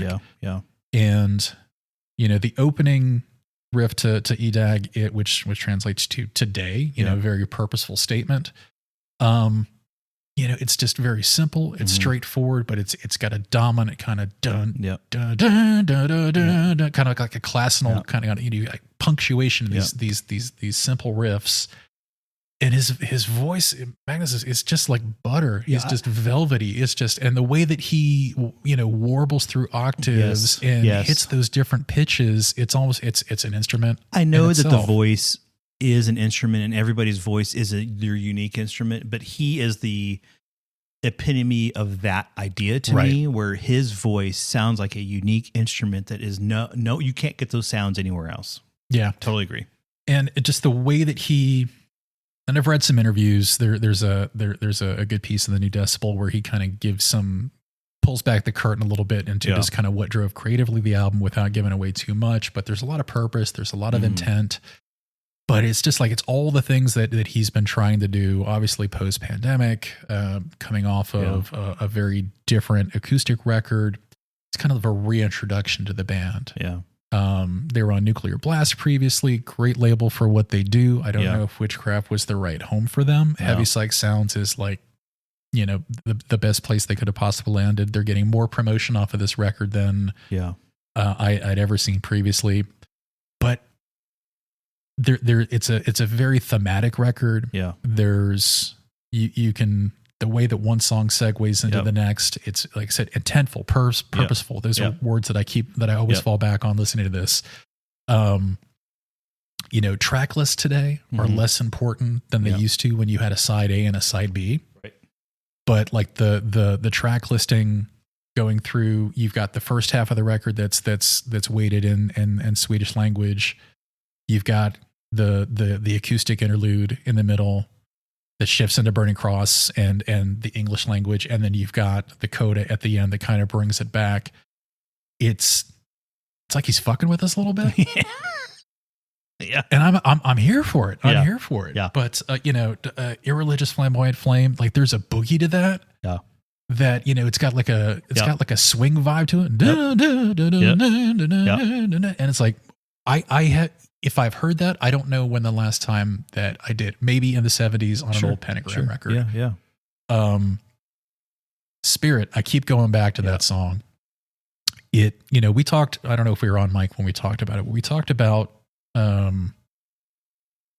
grief and kind of where the beginning of grief. And I think a lot of us carry grief in different forms or fashions, and some of us deal better with than others. But, at this stage of my life, I know, we've all had our mental health challenges, but I think part of what at least gravitated me to doom metal, depressing metal, music that you just pull, you want to pull, it's like a weighted blanket. You just want to turn the lights off and cry and love it. Right. It was because that was the solve to whatever the grief was of the moment, whether it was just the pains of teenage life or failed relationships or whatever, like that intentional sadness was kind of the counterbalance to whatever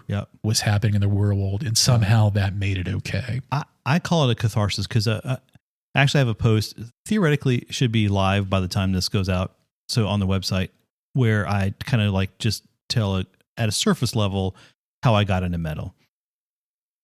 And it was through grief. I had a bad relationship when I was 14 years old with a girl that was controlling, and I didn't know how to set boundaries. And I know that there's a part of it that's like at 14, but when you're 14, that's what the world feels like. And I was having suicidal ideations. I did not know how to figure out how to assert myself, to say no, to put appropriate boundaries in place. And I used to curl up to listening to Danzig, Tired of Being Alive. And I would have that song on repeat. And when that really, my attachment to music came when, as that song would just permeate, I would literally put the headphones on and fall asleep. And it felt like those feelings were gone from me. Right. So I would hear these sad, terrible, depressing things, and I would feel better. It was the catharsis, that release of those kinds of feelings. And it is still a salve today. Like that, this kind of music still hits me in those places. It still heals in the same kind of way. And I've always talked to folks that like this music, and the majority of people that I've talked to about it tell them it makes them feel better, not like it makes us angry. Most people that are like metalheads are like, rah, we're not like that. We're calm, sensitive. introspective, thoughtful people. We all got day jobs and families. Yeah. And it's because these lyrics give space for the things that some people may not be dealing with, but we get to deal with them in this avenue. Mm-hmm. And I wrote down on one of these tracks, I'm looking for which actual track it was because I don't remember the name, that it felt like a very, Christmas. Yeah. I said, shit's dark. It's dark. And it seems extremely personal to him. Mm-hmm. And I didn't know if that's true or not, but there's that intuition or the empathy or the whatever, where I immediately connect, like, I feel like that person is having a moment and they wrote that and it's helping me. And there's that weird connection that happens. Think about Christmas as a holiday, as just a word, has a lot of different weight for a lot of different people. Yeah. Right. Yeah. So you pair that already comes fully loaded with the sounds that are coming out of the speakers. Yeah. And it's like, and you just read Burning Cross, Jesus dying, right. Jesus is dead, right, on the cross. Right. 2 songs later, now it's Christmas time. Right. And there is something, and I think he's Nick Holmes. I don't know if you saw this little interview talking about the new Paradise Lost album. People are telling him that reminds me of them of Christmas, mm-hmm. which is, he was saying, dark, yes, wintry, yes, cold. And I mm-hmm. thought, interesting. It just happens to be in the same vein. So totally agree. But taking it back to the Spirit track, it's like, it's such a soft, delicate, but heavy main riff. And then when he comes in, he's almost whispering, he's like, I am not afraid to die. Yeah. Fuck. Yeah. I've already signed. Like I'll like sit in traffic and those words will just cars go past as you're staying still. Yeah. And it's like, man, like it and you wrote in the notes here, it's delicate and sad, a bit hopeful, because there's a coda at the end where there's like this cacophony of different sounds, and it's like, did he make it? Yep. And that's what makes good art. Yeah, totally agree. That you're left with feeling with something. Like you have more questions than you do answers. And you're not going to find the answers because he's not going to tell you the answers, but that doesn't mean you still don't want to. But and like, this is the first new record in quite some time, maybe since the Messa, that I really was like, this is a number one. Good. This is grade A. This is good stuff. Yeah. So 10 out of 10, 5 out of 5. Go buy it. Buy it, stream it, steal it. Bandcamp. Yeah. We'll have links to all this crap. Yeah. I think I agree. I wouldn't give it a 10. I would give it an A, not an A+. There's a part of me that wants the lyrics in English, but I know that it's almost better for it without it, but I still kind of want the link. I still kind of want. Did you ever listen to Paul Chain? Did you ever get? Yes, I did listen to Paul Chain. Okay. Yeah. Paul Chain famously sang lyrics in a babble, like it was just like enunciation without actual words, and it kind of forced you to same as Obituary's first couple. But Italian weirdo. But I know that there's actual lyrics to this, but it kind of brought me back to that. Like, okay, like this is just. It's not necessarily like whatever dissection that we're going through. Yeah. Like that's on us, but like this is what he's giving us. Yeah. And this is how it's intended to be consumed. And I can appreciate the pursuit that I'll have when I'm listening to it, and then go dig and find and see what I can find out and explore my own. So in that sense, it's like an A+, All right, let's rank the 4 albums. What's your top from today? Oh, God, what did we talk about? Gruesome. Recap. Okay. Gruesome. Messa. Legions of Doom. Messa. Witchcraft. For me, Witchcraft, just because I'm probably going to listen to this on the ride home. Okay. Messa, just because it's a phenomenal close fucking second. Gruesome, Legions of Doom. Yep. Yep. I think I'm going to switch the top two for myself. Just honorable mention to Human. Honorable mention to Human. Where would you put that?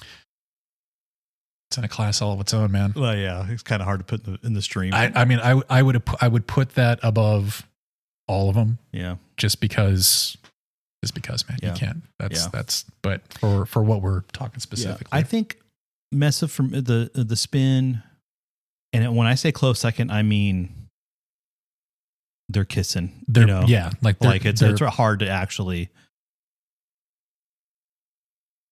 I can sing along to Messa a little bit better because I know the word. Mm-hmm. I say I know the words, but there are words for me to kind of like hum and know other. I find myself like humming the Witchcraft songs, and I think I'm saying words, but I just insert English words where I think they're saying them, and then the word changes at the very end. I'm like, oh, that's not right. I sound kind of stupid. No, but those two are great. And then obviously Gruesome, and then Legions of Doom, which I don't want to poo on Legions of Doom because I appreciate what it is. Now, having known what it is, I can appreciate it. Okay. Do you have a surprise for me or no? I do. Did you just talk about yours? All right. So I'm going to give you mine. I haven't talked about your surprise yet, though. I know, but you just talked about Witchcraft. Yes. So my surprise pick for you to listen to until the next time we record is, I'm curious to know if you'll know this. Michelle Indicello. I'm saying her name wrong. This is a jazz album. Okay. Neo jazz. Okay. You ever heard of her? Michelle Indicello? Yeah. Yeah. Okay. Aside from the John Cougar Mellencamp days? She had a whole career outside of that song that they did together. Yeah. Have you listened to this album? I have not listened to that album. Okay. No. So your homework is to listen to this album. Okay. You can borrow if you want. I know you don't have a thing, but there are liner notes in here that I think amplify the listening experience, because to me, this is without going into deep conversation about it, it is something to experience. Mm-hmm. I mean, it is music, but I'm saying it's an experiential thing here. Like it's a good one. So that's your surprise listen to. I love it. You can take a look at it or whatever. Double? Is this a double album? Yeah, I mean or is it just it's just on 2 discs. It's just on 2 discs, I think. Okay. I don't know if the liner notes are printed online anywhere or not. I know it easy. So I brought a couple options for you. You got to pick one. I know. I don't know what this is. Oh, okay. All right. Planning for Burial. I don't know it. All right. Planning for Burial is a one-man project, Tom Waslick from Wilkes-Barre, Pennsylvania. They just recently put out a new album called Closer. It's kind of something like that. But that's their previous album, Below the House. It is one of the heaviest records. Oh, really? I've ever heard. It's not what I was going to without being a heavy record, without being a heavy metal record. Okay. He is the one-man band kind of thing. So all the like when he performs, it's just him, a stack of amplifiers, a guitar, and his laptop that he's got all these kind of samples and things running through.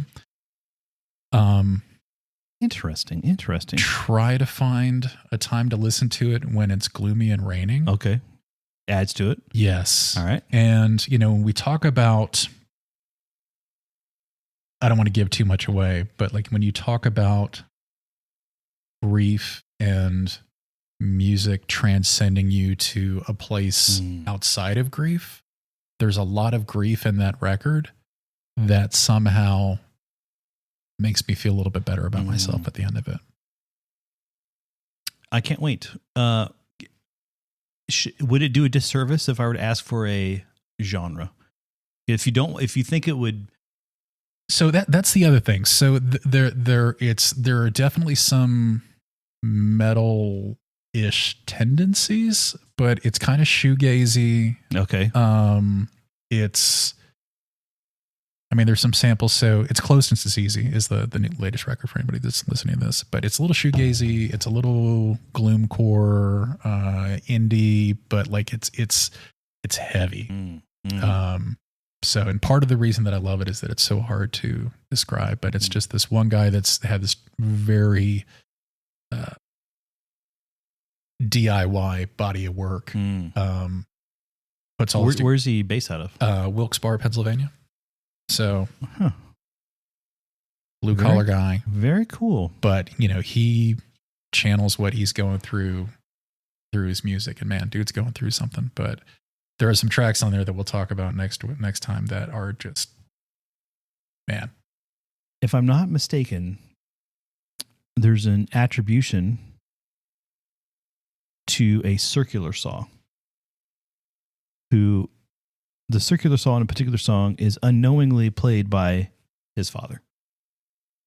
This is why we buy discs. Yeah. So we can know little weird shit like that. So he is actually performing at the Conduit next week, which is where I will intend to buy the physical copy of the new record that I have not been able to find yet, but have been listening to it for weeks since it comes out. But yeah. What time next week? Show starts at 7. I don't know. It's Wednesday, I think. Wednesday? Yeah. I'll look and see if I can tag along. But sweet. Check out the record. The newer record is a little bit more up tempo, but this is if I'm going to give you a gateway, that's the record. Okay, cool. Okay, we're going to wrap things up. Here's the thing.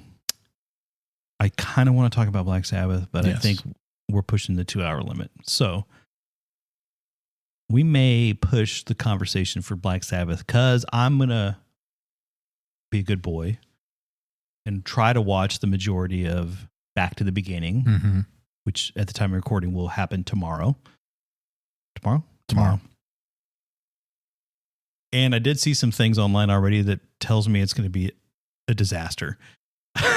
Yeah. So we'll see. We'll talk about Black Sabbath maybe on our next recording, and then kind of maybe talk about what that was, how that experience was, and I'll give it 2 bits there. So with that being said, cue up the outro music, and thanks, Aaron, for sitting down and chatting music.